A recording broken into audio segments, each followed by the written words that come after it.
Picking up on comfort, that's a really interesting part of the journey, and you touched on, feeling heard and feeling acknowledged and feeling supported throughout the journey. This could be even more important for solo women. I think it can be difficult to analyze this when you have what seems to be a positive interaction with a potential clinic. They give you a price list, everything seems relatively organized. However, you don't really know still how things are going to pan out further down the line. What kind of things can women look out for with regard to how they're going to be treated? And thinking about solo women as well, who may not have a huge amount of support. Yeah, that's a great question. Probably a slightly challenging one to answer, but a great question nevertheless. So I think you can look at certain metrics which might be useful. Number one, how many physicians are there?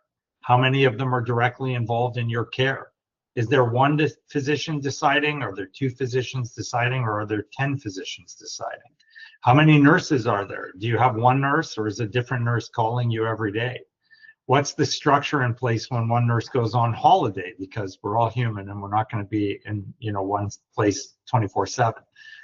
So are you going to get one person who's getting handover, or is it just thrown out to the wind and whoever gets to pick it up picks it up? So I think those elements are important. And then we do focus, at least in our practice, a lot on the other adjunct available sort of treatment strategies or adjuncts. So is there a psychologist available? Is there a social work person available, a social worker?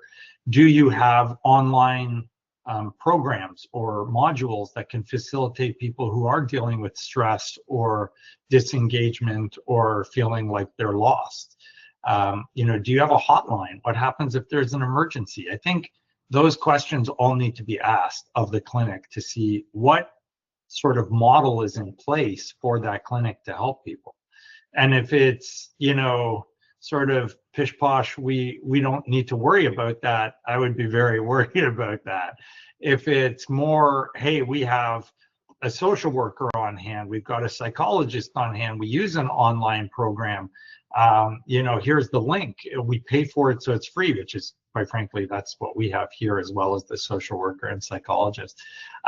If they have additional resources, if things are committed to video, so you can, you don't know what to do for your medication, you can look it up online.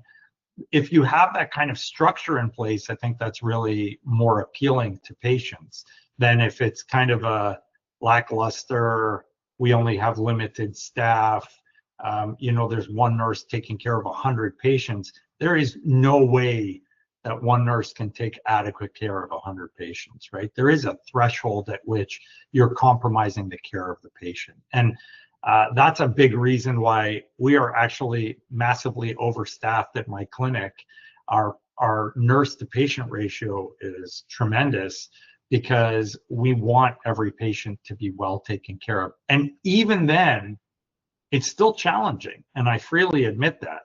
And so we're looking at AI strategies. We're now partnered with a company called Mystoria, which provides an online resource for support and nursing support and patient support and strategies and community. So there are a lot of resources that people can avail themselves of, and clinics can as well, to make sure that they're getting the best care possible. And if your clinic isn't engaging in that or isn't aware of that, you got to sit back and say, well, is this the right clinic for me?